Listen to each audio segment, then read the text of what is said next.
नमस्कार मित्रांनो, कालच आपण जे ठरवलंय त्या पद्धतीने आज 8 वाजता आपला व्हिडिओ येतोय। आजचा विषय आपण जो घेतोय तो तुम्हा सर्वांना आठवतोय की नाही माहीत नाही।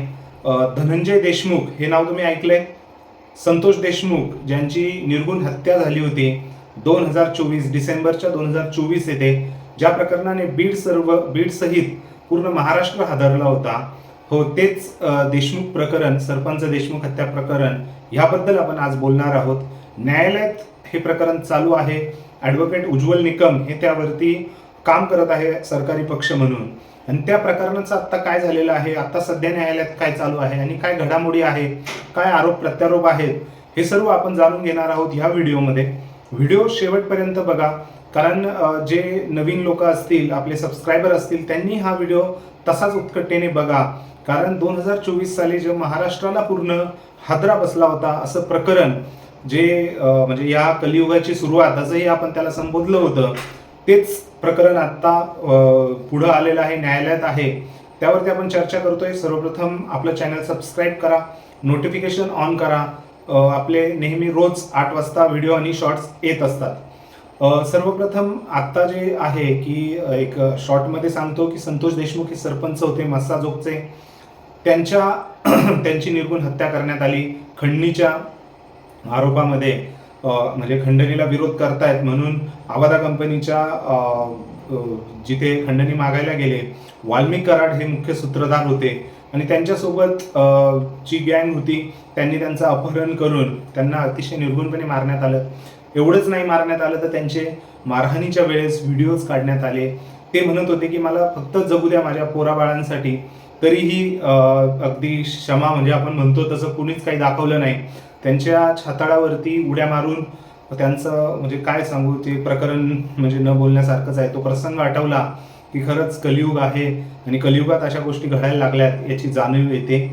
असू द्या, हे सर्व झालं। वाल्मिक कराड, धनंजय मुंडे यांचे राईट हँड, ज्यांच्याशिवाय धनंजय मुंडेचं पानही हलत नाही, ते वाल्मिक कराड, असं पंकजा मुंडे यांनी एका सभेत बोलताना सांगितलं होतं।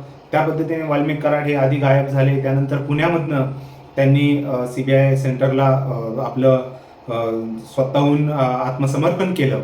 हे सर्व झालं आता जवळपास 1 वर्ष होत आलेलं आहे, ते न्यायालयीन कोठडीत आहे। आत्ताच जी लेटेस्ट बातमी आहे, काल त्यांना न्यायालयात त्यांनी जामिनासाठी अर्ज केला होता वाल्मिक कराड यांनी, परंतु वाल्मिक कराड यांचा जामीन हा फेटाळला गेलेला आहे। कारण महत्त्वाचं कारण म्हणजे कृष्णा जाधव हा अजूनही आरोपी फरार आहे। 8 आरोपींपैकी 1 आरोपी अजूनही याला सापडलेला नाहीये आणि जो सापडलेला नाही आरोपी, त्याच्यातच आता धनंजय देशमुख हे जे धनंजय देशमुख हे संतोष देशमुख यांचे भाऊ आहे, त्यांनी असा आरोप केलेला आहे की कृष्णा जाधव हा 3 वेळेस त्या गावामध्ये येऊन गेलेला आहे, आपल्या घरच्यांना भेटलेला आहे। त्यामुळे पोलिसांनी हे प्रकरण दाबलेलं आहे आणि अर्थातच पोलिसांवर कोणाचा दबाव आहे तो धनंजय मुंडे यांचा।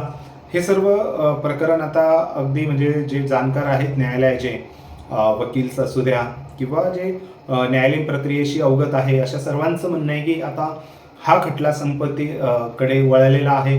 लवकरच वाल्मिक कराड आणि त्या साथीदारांवर आरोप निश्चित होऊन शिक्षा सुनावली जाईल।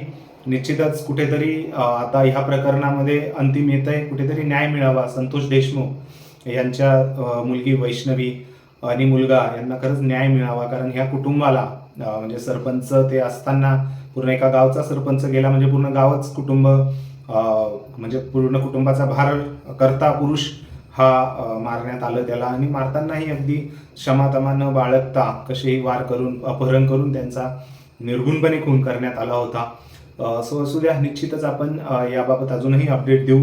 तुम्हाला आजही आठवतंय का ते प्रकरण, आणि ते प्रकरण झाल्यानंतर आजही तुमचं त्याकडे बघण्याचा दृष्टिकोन काय आहे, हे कमेंट सेक्शनमध्ये नक्कीच कमेंट करून ठेवा। कारण हे जे विषय आहेत ते आपण TRP साठी, व्ह्यूजसाठी घेत नाहीये। जे काही महाराष्ट्राच्या मातीत घडलं ते घडू नये हे सगळ्यांनाच वाटतंय, त्यावरती आपण पुन्हा एकदा प्रकाशझोत टाकतोय आणि त्यातनं तुमचे विचार आपण जाणून घेण्याचा प्रयत्न करतोय। सो कमेंट सेक्शनमध्ये नक्की कमेंट करून व्यक्त करा। व्हिडिओ आवडला असल्यास लाईक करा। भेटूया पुढच्या व्हिडिओमध्ये, तोपर्यंत जय शिवराय।